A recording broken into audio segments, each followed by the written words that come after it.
We will approach the lunar eclipse of July 2019 with a spiritual focus. There's been a level of synchronicity with this whole thing. And it's been about a solar cycle on average. Going back to 2008, 2009, when I first began to write and speak about the sun and my theories about its effect on our consciousness, inspired by the work of others. Okay? And I've cited many of those people in recent videos. And so over the course of the last decade, I've got a chance to see its effect on myself and on others. And I've come to certain conclusions when people ask the question, well, is it just about solar flares and their influence over wars and crime and accidents? Alex, are there any positive effects of the sun? My answer, of course. Of course, there can be positive effects of the sun or solar eclipses or lunar eclipses. And so I want to lead us in a positive direction because I do believe that we're caught in the middle of a cosmic dance, if you will. And we have the equipment within us to be receiving these new transmissions or ideas. And that we see these major changes in the sun throughout time, and we can correlate it with human trends, with the arts, with wars, with spiritual experiences, with breakthroughs. The last few days I've been going through a variety of videos already on YouTube regarding the lunar eclipse and the changes that it brings our world. And so I don't think that it's an accident that this is our discussion tonight. The slides are on random rotation. So there's going to be, as usual, a bit of synchronicity when certain ones come up when I'm reading. I'm going to be going over an essay. Look at the links down below. Check out outsidethebox.vhx.tv, the public forums. I'm posting these essays about the sun. Instead of make another ebook, I'm going to accrue a lot of data in the next year. Perhaps at some point, a publisher may find my work. So as we go into these periods, it's important that you have the basics down regarding meditation. So I am going to, because it helps me to focus, read from a prepared statement regarding all of this. What can we do to mediate the effects of the solar flares? Let's begin there. Now, don't get distracted by the language that I use. For example, mediate the effects of the solar flares. You can replace this with mediate the effects of the full moon. Know what I mean? Mediate the effects of the eclipse, solar and lunar. Mediate the effects of other things, other changes to the field. So this is the most important area of conversation. What can we do? We seek to answer that question both individually and collectively, spiritually and practically. It's the time in which I'd like to travel around the United States, Colorado, also New Mexico, visiting sun temples, other researchers, spiritual power centers, because I'm now convinced that we may be missing a piece to the puzzle. Collectively, even though independently many of us are waking up spiritually to our, more than likely, soul connection to the sun, I don't remove the idea of God from this concept. Nor am I easily put into the box of a sun worshiper. I sense and speak of a deep energetic interconnection between all things and how the massive bursts of solar energy can be used for the highest good when embarking on new projects and breakthroughs or ideas, especially those that positively empower and enlighten humanity. The individual is advised, however, to learn basic grounding meditation techniques. That's what we're going to focus on now. And as random images come up, a statement about the pineal gland. I think that what we're looking at here, what needs more investigation, is the power of collective thought to affect our reality. What if there was a national emergency or an invasion? There's been certain things that I've been thinking about, scenarios for a number of years, but also how a morally sound and focused community or village may fare better than another because of where their head's at. And there are legends of times of crisis where small towns, including one small Colorado town, about 150 years ago or 200 years ago, maybe a little bit longer. There's a lot of history of war, for example, in the United States. And I'm not discussing picking sides, but discussing legends that exist of villages putting their minds together, and when under attack by either Native Americans or others,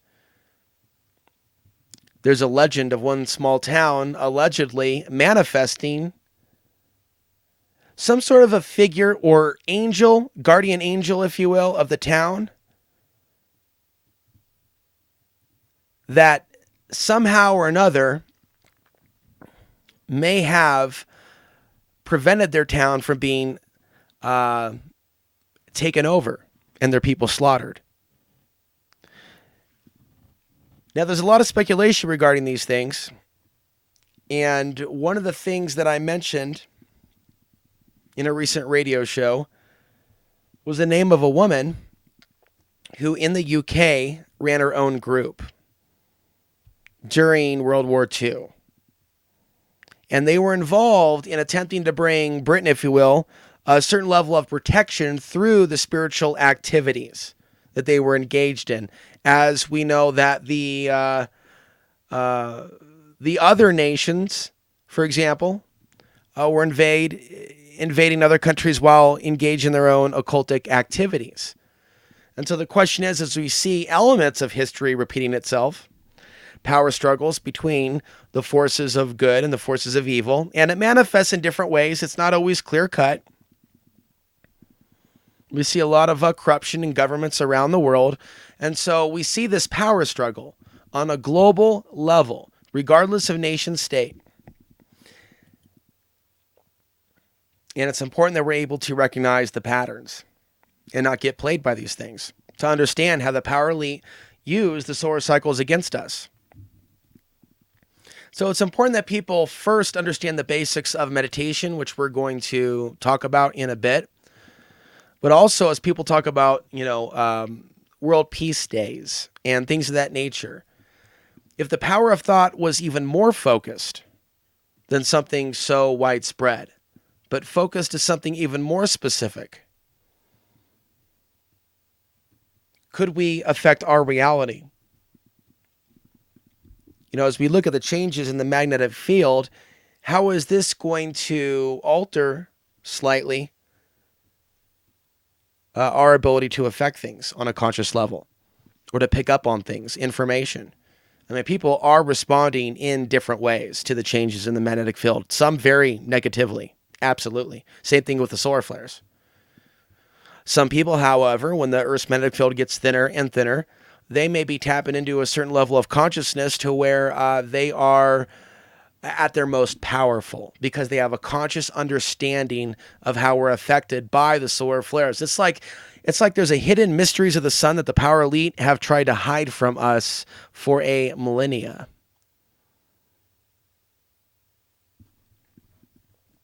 Okay, here's a couple things to consider going back.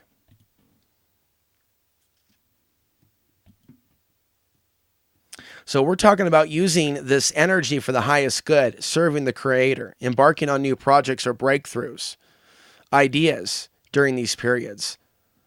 Ones that positively empower and enlighten humanity. Not gang-banging. You know what I mean? Not drinking to the point of passing out. But we can see during these high energy periods or solar maximums, which we're going to be going into in about 6 years' time, There are periods in which we see more action on planet Earth. This particular podcast is more how can that be channeled in a more spiritual direction to really make those breakthroughs as we contemplate positive changes, becoming freer on the inside, thus freer on the outside, as we contemplate that as the full moon energy comes in. So the individual is advised how to learn basic grounding techniques. I'm going to abbreviate. A lot of thought. Grounding to the earth is a must. Okay, so a great deal of the success comes from believing and visualizing in your tools working. A large number of online meditation classes can now be found teaching various techniques of protection in real time, as well as many videos available for free on YouTube. Okay, you are advised to learn how to ground and protect yourself without psychologically relying on other humans or healers. Okay, you may have the benefit at one time in your life of maybe getting a clearing. For those that are familiar with the idea of people that are in the profession of clearing others of attachments, for example. But ultimately, you're going to need to learn how to do this on your own because things can come back after they're cleared. This is also commonly known. This is important to understand. We are all tasked with upholding certain rules of internal balance. It may take years to get certain basics down. So as an ongoing practice, I would recommend meditating for healthy, short periods under the sun without overexposing yourself. Last month, solar flare created a mysterious pulse on Earth that seemed to answer the sun's blast, 2012. So we're caught up in the middle of a cosmic dance. If these are sentient beings, the Earth and the sun, and here we're seeing science admit things like this, who are we to say that we're separated from all of this, that we're not affected by this type of cosmic communication?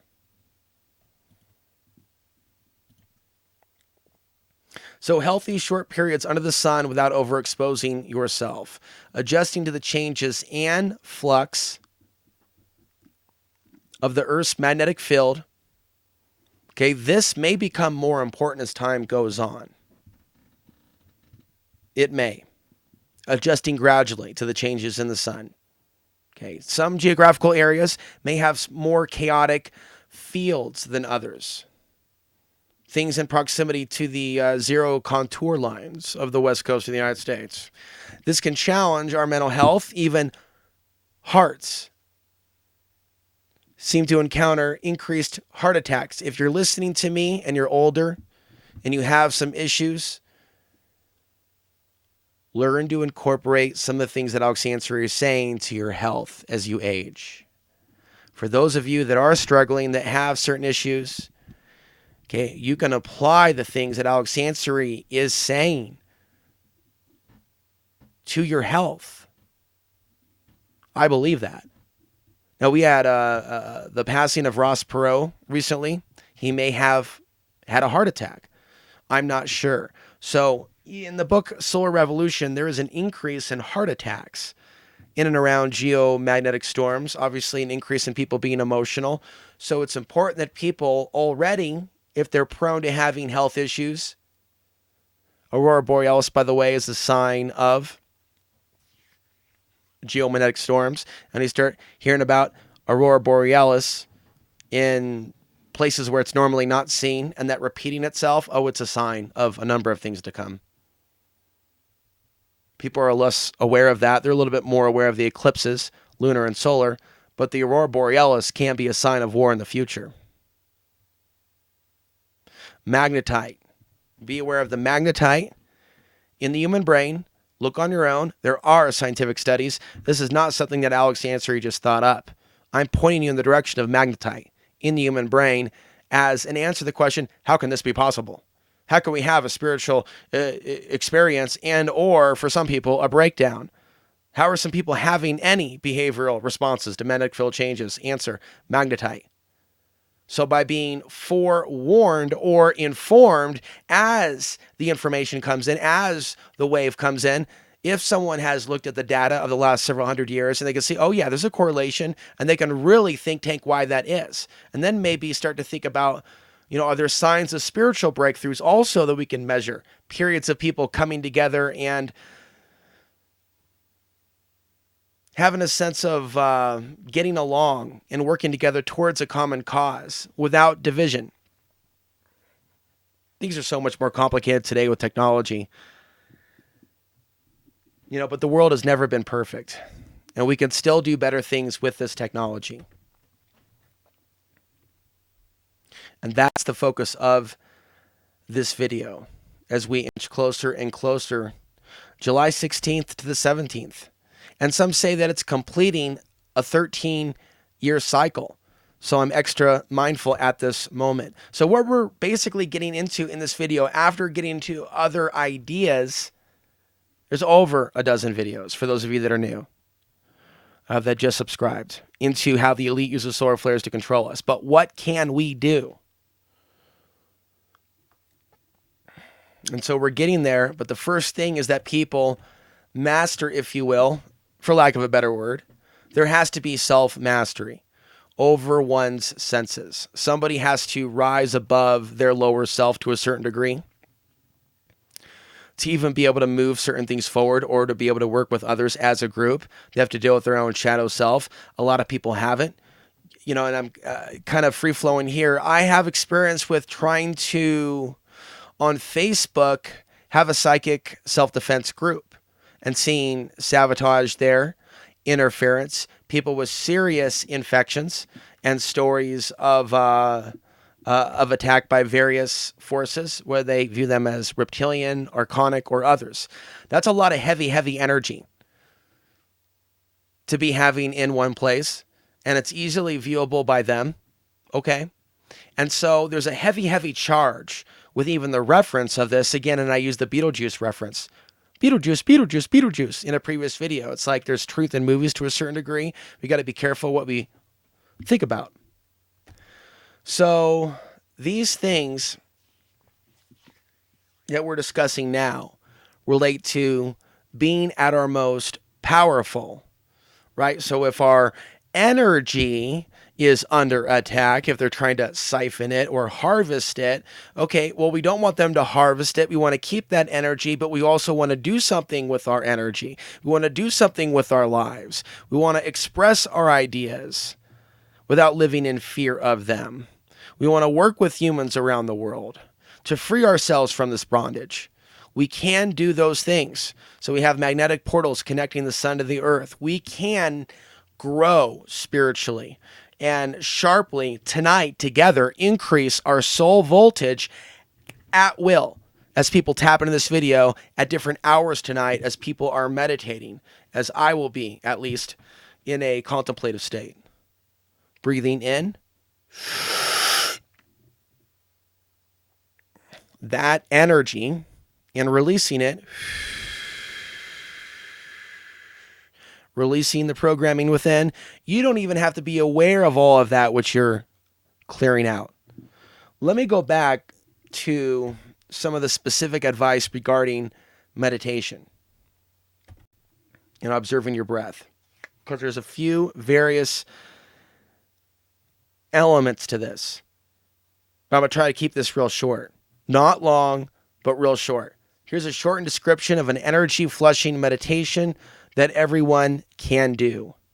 Sit in a quiet room with the feet flat on the floor, not knock on the lotus position, but this is specific to this, with the feet flat on the floor so the feet's energy fields, chakras, are open. From the center of the earth, draw up a color into your feet and follow the path up through the legs and into the root chakra. After this loop becomes more natural and you've freed yourself up of effort, send the energy down your grounding cord to the center of the earth. This cord should be as wide as you can visualize it, but closer to the size of your room. And so be able to visualize this without necessarily, having to listen to a guided meditation. Maybe write this down, a few basic notes. So ground to the center of the earth.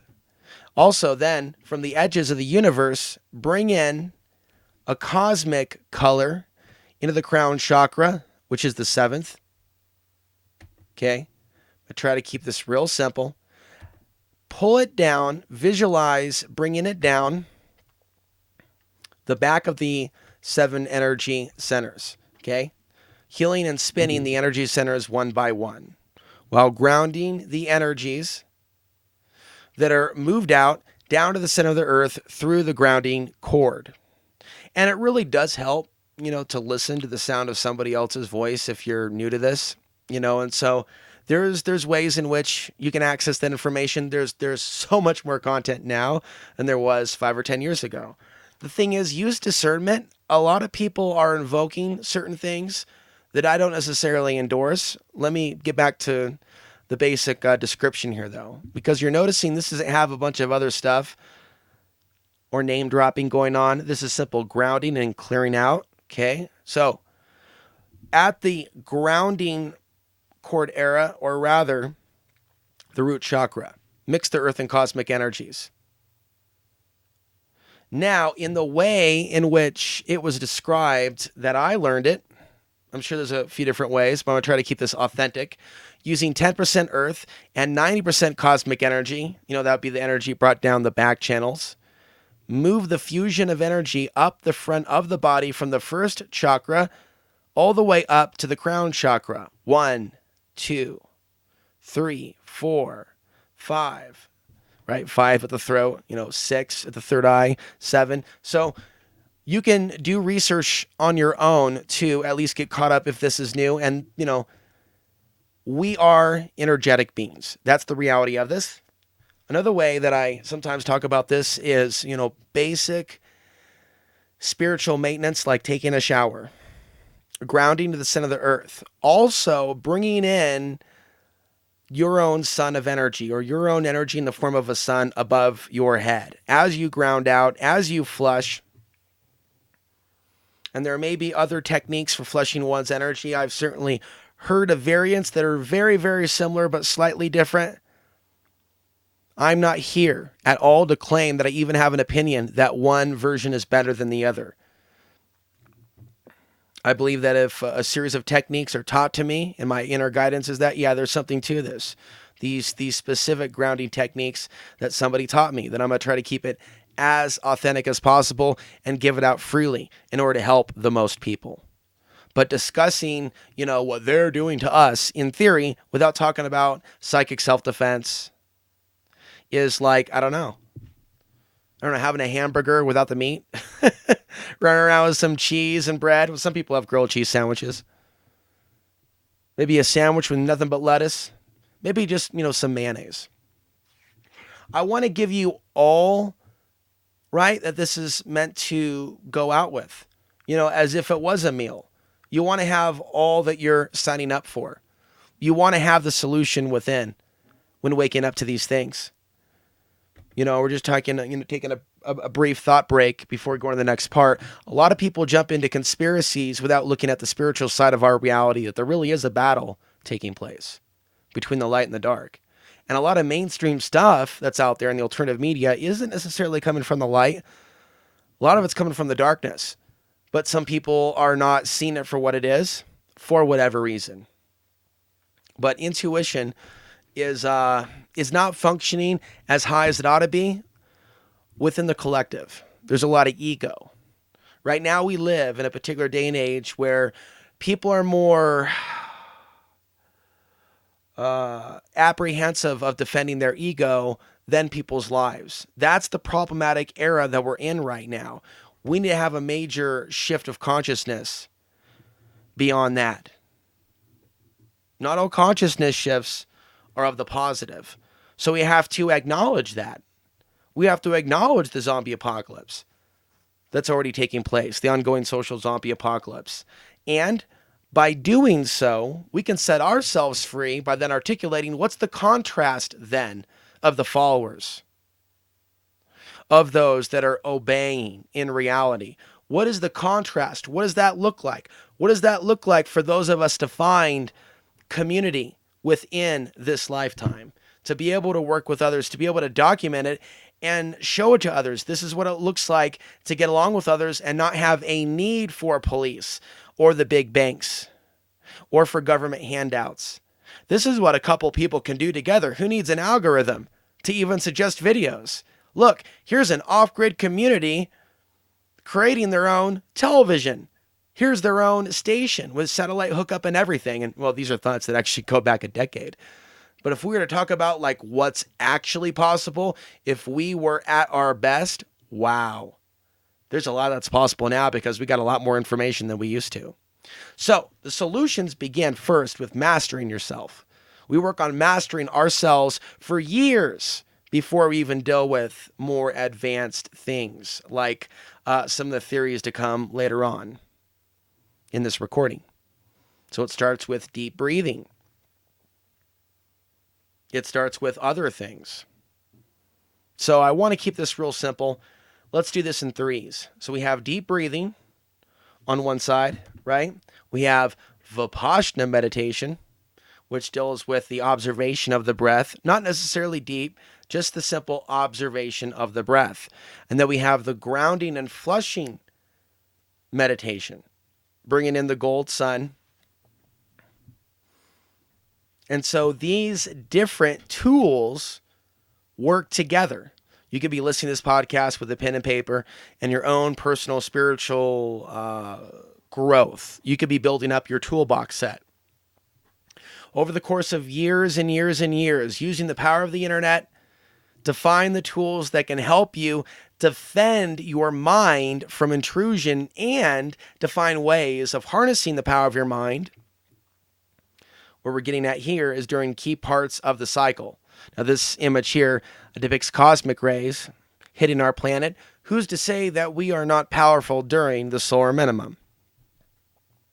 So from the solar minimum, the cosmic rays, and the occasional rise in solar activity and geomagnetic storms to the solar maximum, right? We are connected to a variety of energies.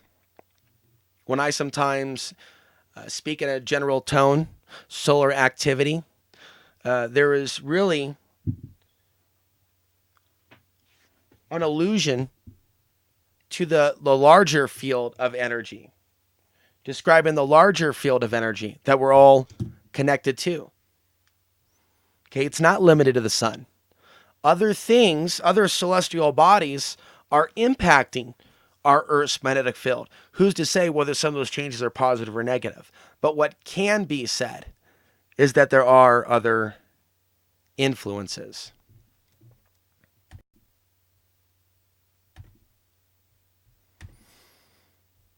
Okay.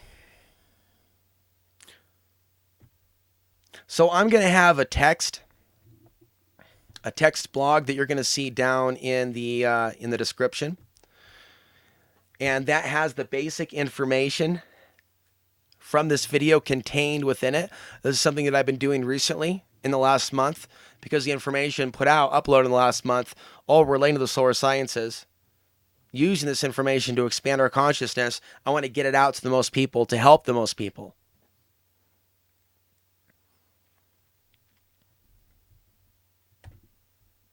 Okay? As we go through these things, it's important to do research on the side.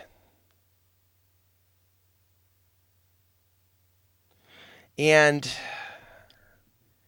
I'm going to go over this briefly because I want to get to the next step. So I was describing this process of basically showering this energy up and around the aura. Okay, the cosmic and earth energy that basically meets at the root chakra and then goes up the front. Okay, now here's a mind exercise if you're into that kind of a thing. Because the whole idea is to develop the powers of our mind during these high energy periods. So I'm going to read this. Visualize a beautiful rose created in spirit, one magnetic and sticky like flypaper. And then visualize throwing it out in front of you and disappearing it through some kind of a flash or a blast. Boom. Practice that visualization of creating and destroying roses with the mind until it becomes more natural. Then, create a rose of any color, make it super magnetic, and pull out all the images that you are stuck on. Maybe someone or something feels stuck on you. Visualize the magnetic pull of various dots coming out of your mind and toss this rose out of your field, out of the auric field, multiple feet out in front of you, destroying it, and then make another. Make another rose out in front of you, give it some color. Okay, and repeat this process of making it like flight paper, magnetic, and pulling out these dots or other thoughts that you are stuck on. Throw it out of your field area and visualize it being destroyed. The simple method of grounding, running energy, and clearing out images that affect the aura is the first place that I would begin to start. In addition to bringing in your own energy through the form of a sun. Visualizing a sun above you with a magnet in the middle of that sun that is magnetically drawing your energy from the past, the present, the future, places that you've been, right? Our energy may be lingering in places where we've been, people that we've talked to, especially on the internet. And so these are powerful exercises of the mind. And if you have never been introduced to them, this is a very important evening to contemplate some of these concepts. So I first learned of a complementary technique called Vipassana or Vipassana, Vipassana. Some of the tapes from Goenka are very interesting. I remember back at the age of 22 in the year 2002 during a 10-day retreat in rural Washington State, being a part of this a group Vipassana. Didn't cost me anything. It was all vegetarian. There wasn't any flirting between the people there. It was just straight focusing on meditation and observing our breath, not even deep breathing. It's a bit simpler and that its practice focuses on the strict observation of the breath through the nose, breathing in, breathing out at a natural rate without guided direction. The meditation centralizes on maintaining a state of non-reactiveness and also heightened sensitivity to all sensation. So as one becomes less reactive to stimuli, they become more aware also of other sensations or thoughts. So I recommend both styles of meditations. I'm also exploring new clues regarding what I don't already know. So as sunspot activity magnifies human activity and energy levels, so i.e. Chizhevsky's Human Mass Excitability Index, conscious humans can act in strategic manners in line with solar activity. Major life plans like moving, changing jobs, launching a new business, launching a new website, writing a book, publishing a book, getting an idea out there, maybe at a key part in the cycle. All these things and more can be strategized intentionally with solar activity changes. So basically, an Alex Ansary with more information probably could make money in the stock market. That's not really what I'm into. I'm kind of motivated by other things. But with more information, this knowledge absolutely can be applied to finances. And if you didn't already know, the Federal Reserve Bank of Atlanta did a study on pessimistic choices made during geomagnetic storms. Stock markets basically being affected by bad choices. No crap. It's a real study. Reuters, 2011. Look it up. So how have they attempted to make money with that, or is that beyond their level of understanding? Again, how can we work to make our world a better place with this information, with this knowledge? Because I believe that we can. And we have to keep digging. And I think that this is a time. This is a time in which people are going to be having that spiritual light bulb flip on above their head. If you want my commentary on Burl Payne and the Spin Force, one of the random images that keeps coming up, look up this ebook that he put out there. You can find it for free. I guarantee it on a Google search. There's something about this spin force. He said it's different than the aura. It is a field around the human body, and it can be detected with something that you can make, which is detailed in the ebook. So it could be exercises. Somebody could be working on their meditation, mastering their energy field by bringing perhaps that spinning force to a stop by using the device. So I haven't used this device yet, and I would like to. I have used other devices. I have seen the effect of magnetism firsthand. So I have held a pendulum, okay, over my hand. Now, when I have a palm up and I have the pendulum over the palm, it's going in a circular manner, okay? Now, when I go from palm up and I turn it to where it's basically the pendulum goes from circular to going back and forth in line with my index finger, if you're able to visualize that, okay? So there's something about the magnetism in my human hand that's going to influence a pendulum. And if you have a pendulum around or something like that, you might be able to do the test yourself. And it's like we see literally the reality of magnetism in our world, but we're never taught about it. Even less, how are the powers that be use it against us. But we do see a period or a cycle, a pattern, going back thousands of years, involving persecution of researchers and spiritualists, and even the people of the sun, the children of the sun, in some cases, being violently removed from the planet for failing to conform to the new belief systems, you see. How much has really changed?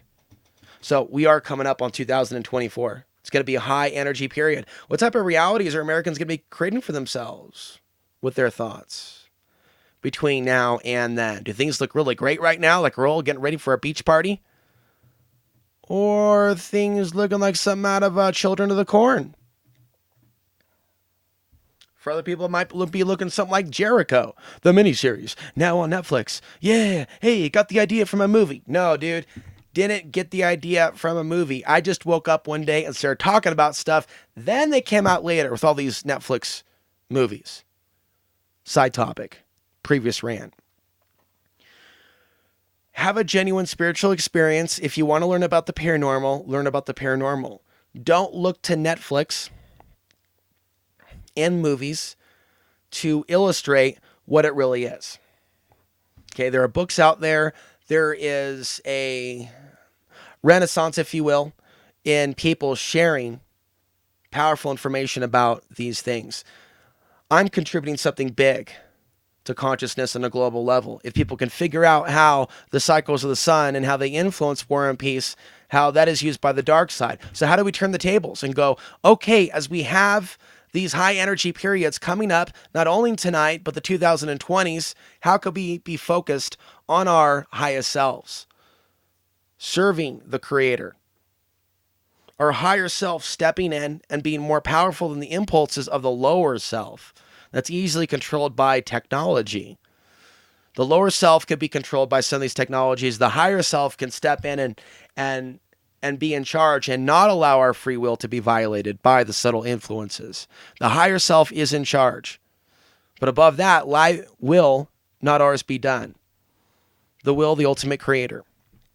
So I believe that we are here to serve, but I'm not here to promote any religion. That's a thing that confuses people. But I do believe that we are here to make the world a better place. And that this ball of light above our head is something that's been really demoted. And so there's a reason. There is a true reason why we see certain events manufactured on our planet when the field is more active. Why is that? Is there some sort of potential that we have that we've never been taught about with regards to our potential at creating positive outcomes and having spiritual experiences during key parts of the cycle or key phases of the moon? We need to learn something new in order to apply this key to unlocking doors that were previously slammed shut. Okay, now, problem areas prone to violence, ranging from gang violence to political extremism, might be avoided during peak solar activities or moved away from in advance if they are deemed unsafe. There's time to learn about the cycles now if this is new information and how it might bring some clarity to both the disturbances and breakthroughs in our life. Examine the solar activity charts for all the years that you've been alive. Look at the peaks, the rises, the falls. Find the bottom point. Identify where you were in the cycle. When one reaches that level of, aha, I got it. Okay. Other things will begin to make sense. It's like learning to ride a bike. Athletic activity is highly recommended at key parts of the year and cycle, where there are spikes in geomagnetic activity, March to May, July, October. I've come to believe that sunspots and space weather contribute to peak performance in some areas. Martial arts, increasing reaction time. Advanced knowledge of the solar influence over testosterone could be beneficial to those suffering from age-related ailments to professional sports without playing dirty or using the dark side of the force. I myself would volunteer if there was a study within a driving distance with actual scientists on the solar influence over strength training in an attempt to show quantifiable evidence that there is a connection.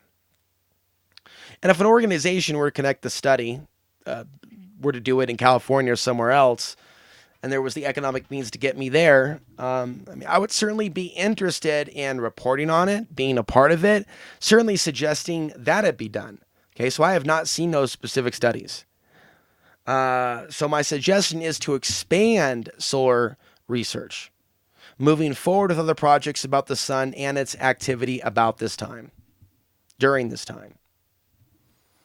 I've seen the reoccurring synchronicity of solar flare researchers sharing new or even similar ideas during similar years or periods. And other areas of research, what we might call the 100th monkey syndrome. So like several people may stumble upon a similar understanding or concern. So this term 100th monkey syndrome defines one way in how this process may be working. And I was a part of a wave in 2009 of writers and researchers waking up suddenly to a new focus as the sun's new cycle was beginning. As we came out of that winter, remember a lot of snow fell. In 2008, we went into 2009, the sun became more active. So did the articles about it.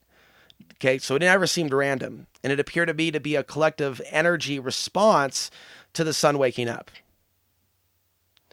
So this information is going out now in the time, ahead of time, where it's needed the most. And I remember going out more in search of adventure, looking for love in all the wrong places, perhaps, while still living in Portland and the drain of the nightlife and bar scenes that would pull me in to cure my boredom, give me something to do with my boosted energy field. It seemed that the urbanite thing to do, it was a thing for me to go out and explore. And from those experiences, other knowledge about humanity was gained that I would not have found online, nor in any other human study or book, not even the brilliant discoveries of Michael Pessinger. Yeah, he's another researcher that has looked at EEG, the brainwave response to magnetic field changes. The government's used a lot of his studies, involved him potentially in some studies. So I have seen and experienced the spirit of excess during periods, peaks in solar activity, probably lunar too. Just this enhanced energy. And when the sun gets hot, and also the moon full, right? Humans get excited as well. It's going to erupt in a variety of ways, from sex to warfare, spirituality, other activities. Discipline and self-responsibility and the ability to calm one's nerves and separate from others. Now, that's a superpower of the future generations. Future generations of humans that have an appreciation for spiritual discipline and using the powers of the mind for the highest good. So here is another short meditation tip. I'm separating out these various tips throughout this podcast. You should be taking notes. This is another short tip for separating your energy from others. Try it tonight. And pulling others energetically out of your space. This is a new tip that was not previously shared. Visualize before you 2 roses. In one of those roses, the person, place, or issue is meant to be magnetically pulled back in that rose, while you in the other rose are pulled back in there. And so in one rose, the person, place, or issue is pulled or returned to it from the other rose, say on the right. Say on the right represents your energy, say on the left represents the other person's energy. Okay? So pulled your energy back from their rose on the left. This process should become automatic as you simultaneously visualize the energies returning to the proper rows. Does that make sense? So you're in the right rows, they're in the left rows, and you're going to visualize those roses pulling their energy back into each other. Now, one by one, toss those roses out in front of you, visualizing a flash or a blast underneath them, destroying them, which returns their energy to their source. As your rose is destroyed, your energy comes back through your crown, and upon destroying their rose, their energy is returned. Okay, there'll be a link down below that has what I'm saying right now in writing. The collective power of intention is powerful and manifests reality even to non-believers of this reality. But we're all creating our reality to a certain degree, whether we know it or not, or influencing things. I didn't say all things, but influencing things to a certain degree. Oh yeah, our thoughts are important. And so I would say there's a reason why they have given us this instantaneous digital mind control through the form of digital media, smartphones, certain websites, but just the mechanism is there. Sure, there's awesome stuff that we're doing with it, but they are attempting to play on the power of the collective subconscious without the people even knowing it. I see it in advertising all the time, and the flash banners on YouTube, the mind control adverts. I see it, and I don't think these views are esoteric. I don't think they should scare you. I think that some of you have seen the mind control too. So what am I suggesting? That within reason that we turn the tables here and tap into the power of collective prayer. That's right. And the idea of manifesting for the highest good. This was the whole point of trying to get on the national radio show and at least planting the seed. And we're going into the rest of the story in this podcast. The things that I was reading. What I was getting at. We should not remove God's will from the picture or outcome.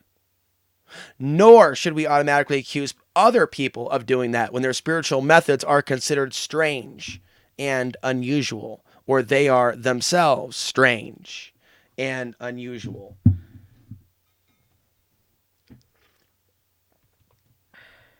I believe in living real spiritual principles, as well as invoking the true creator of this universe. I have come to my own conclusions and present some key ideas from others that I feel guided to highlight.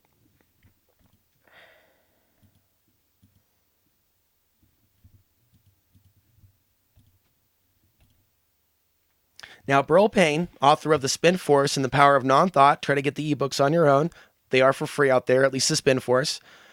He has contributed a great deal of insight into the potential power that humans may have to affect the sun's activity or the field itself through mass meditations. He believes that such synchronized meditations at the same time may be able to calm the sun and or our own magnetic field's stormy activity.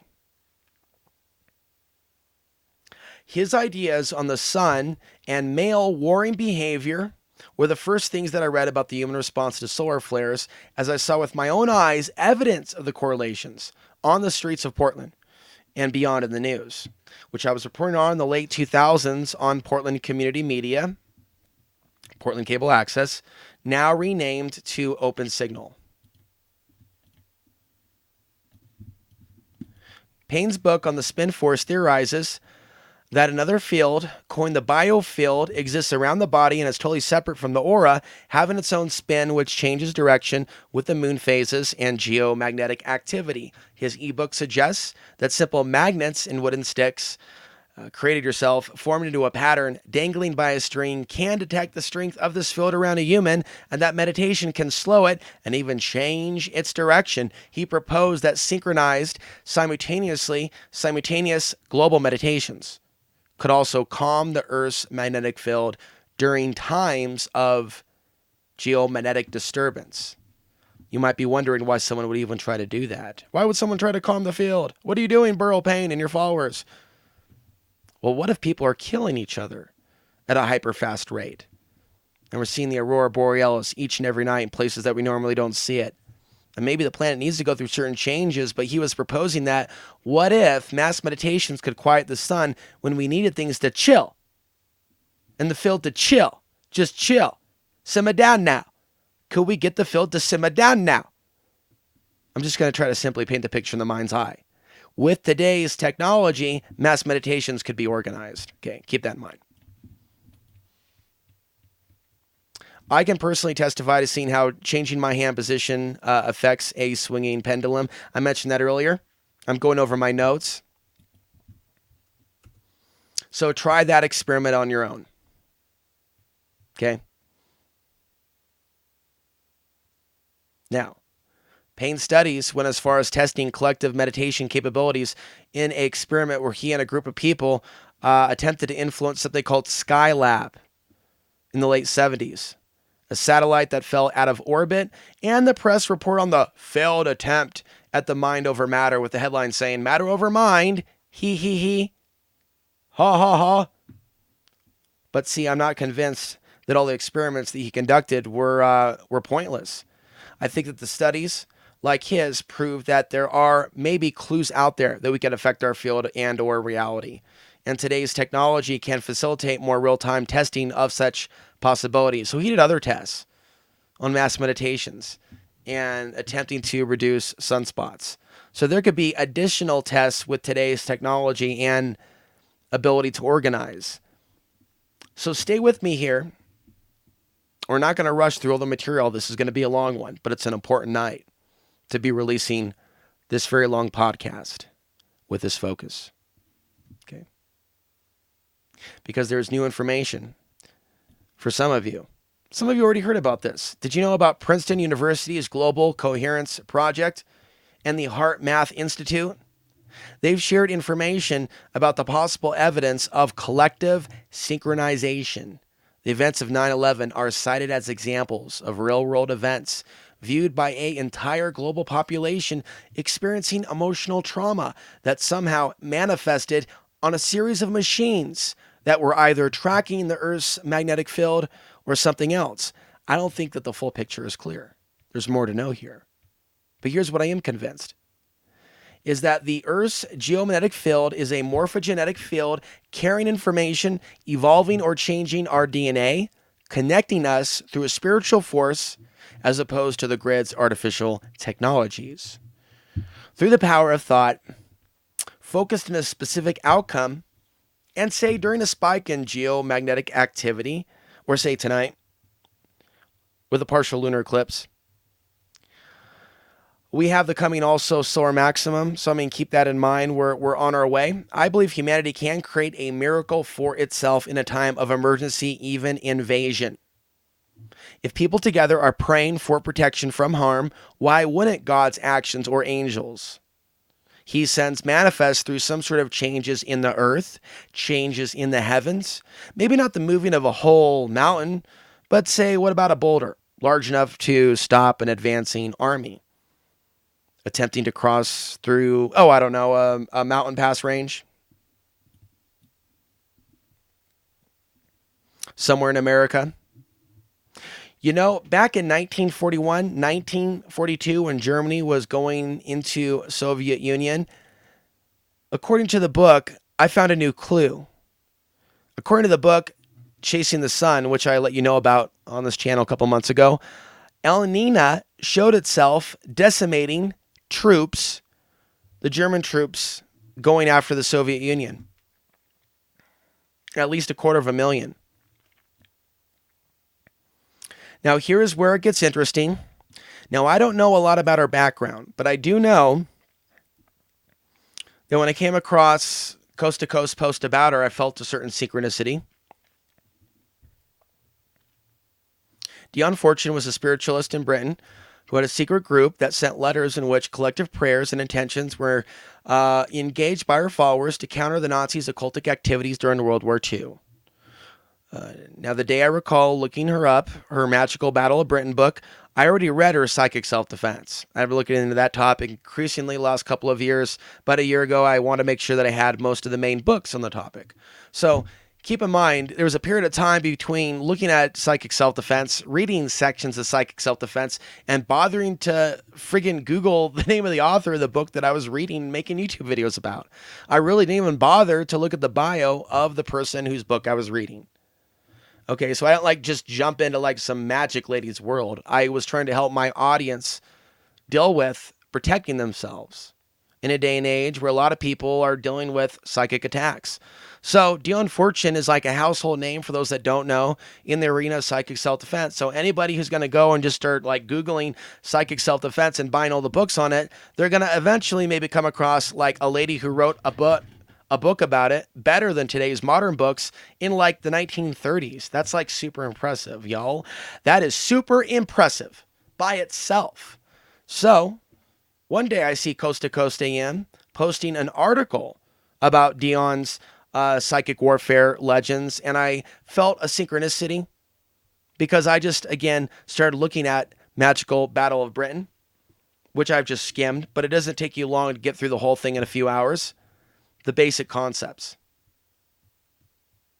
So the key symbols that she invoked were archetypal and involved King Arthur and his knights, the sacred cross, Merlin, and other sacred symbols already deeply embedded in the British collective psyche.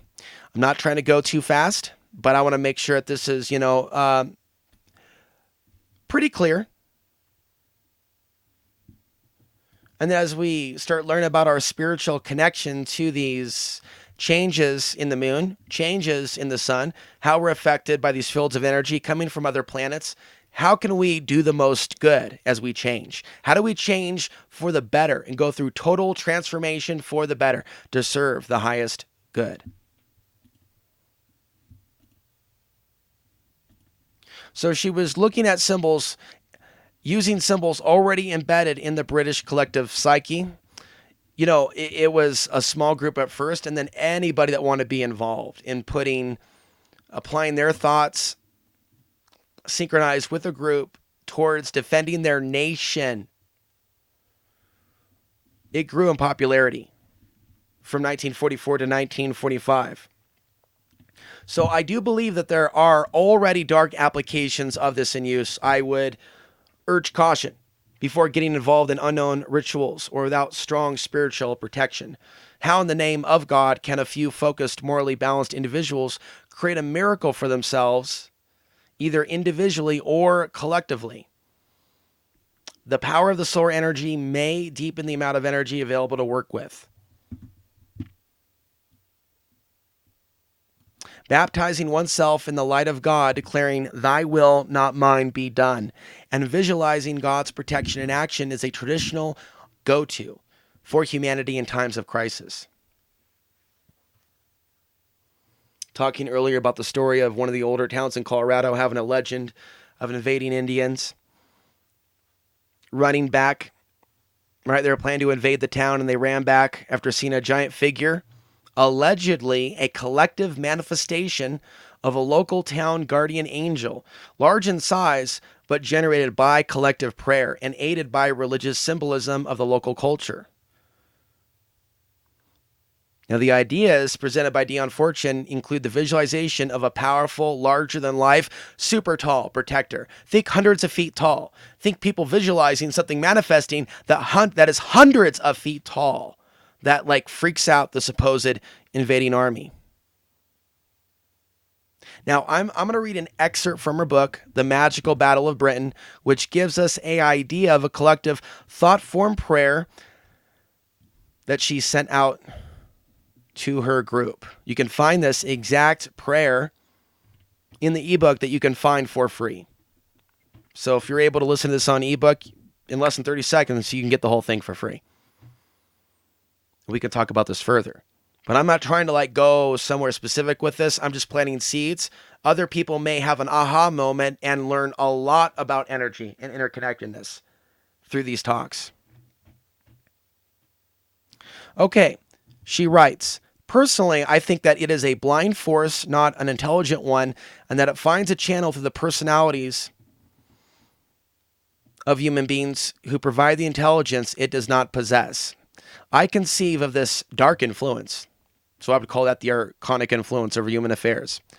The acclamation of evil thought forms in the group mind of the race and place, an evil heritage that has come undispersed from the dawn of history and even earlier that overshadows the crowd psychology of the people to this day.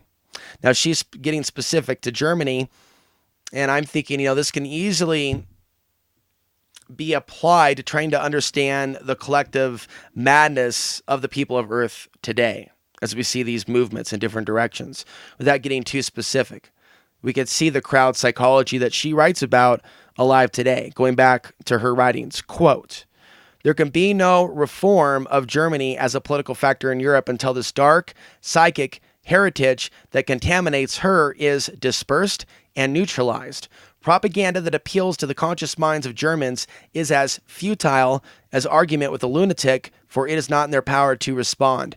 There is one thing and one thing only that can disperse this dark cloud of ancestral evil and set the souls of Germans free, and that is the power of the Christ, and we must bring this power to bear.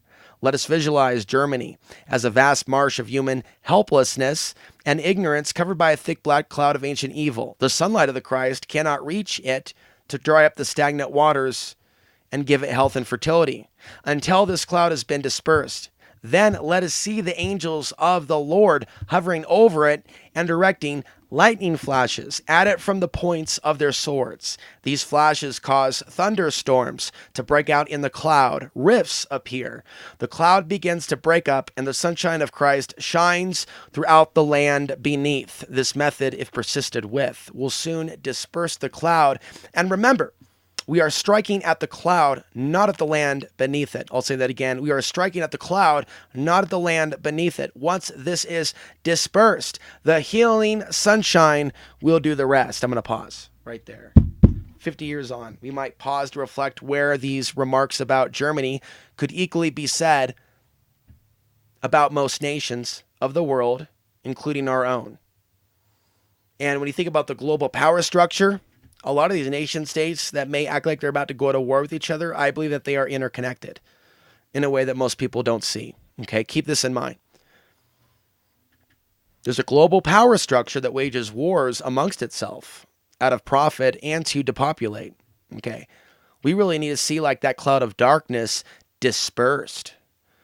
What type of light could bring that type of downfall of that Tower of Babel? I mean, I have a few ideas, just a few ideas. Thought I would share them with you. Now, 2 weeks later, Dion Fortune analyzed the esoteric forces set in motion by the recent National Day of Prayer.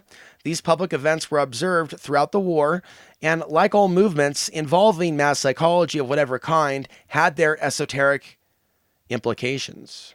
Her thinking was to go with the grain of the symbols already in use, while the other side attempted their own versions of magic and sun symbolism, but for destruction, not creation. She died of illness after the war. She was involved in some pretty heavy stuff. Now, key Native American sites. Stay with me now. We're going to the next level of information. Key Native American sites may be used in certain protection rituals, as they are power centers that shamans of the future may be activating in a time of emergency. We're talking about tribesmen as well as others. Certain sites during World War II became active with ritual when the United States was attacked by the Japanese in 1941. So there's a known history of shamanic response to the threat of war. I believe the power of God can work through the 4 elements: earth, air, fire, and water.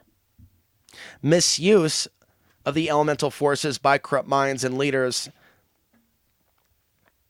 brings bad luck, maybe even entity thought form blowback if their own house isn't clean. A high state of morality and the connection to a stable field around their entire body is the subject of a talk by Manly Hall on the energy fields around the human body. These ideas of spiritual protection can be put into place on the micro, macro, local levels by humans free of the main lower energy.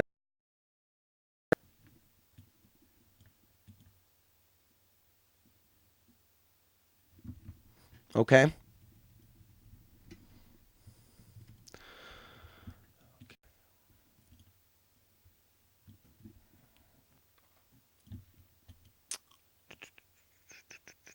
No one is perfect, but a friendly, spiritually grounded community based on justice, fairness may fare better than the magicians with maces that occasionally steal what does not belong to them.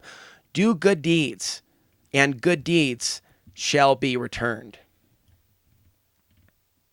In the movie Dark City, Murdoch is hunted by the strangers, the Archons, basically, because of his powers while the rest sleep in a controlled reality, a dark city.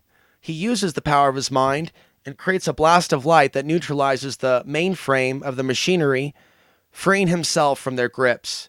This, in conclusion, is rich with metaphor about the power of humanity over dark forces when put to the test. This allegory, like others we see in The Matrix and The Truman Show, displays the hero's self-liberation through some form of personal transformation of their perceptions and consciousness, ending their slavery to the rulers. They Live ends in the same way, with Rowdy Roddy Piper destroying the signal, which is controlling the minds of the entire public by keeping them in a docile trance, stuck in a limited state of perception. What if the mainframe of the dark grid could be taken out through focused collective effort?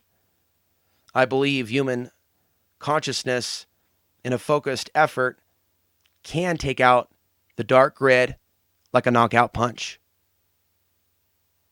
Humanity could be asleep to a collective superpower that only fully works when we work together. It's kind of like the Voltron intro from the early 1980s. And those that truly live lives based on spiritual principles and natural universal law fare better than those that don't live in accordance with natural law. Humanity could be on track with a date with destiny, where the technology used to separate and control us goes down without warning. From this event, a new world begins, even if one world has to end first.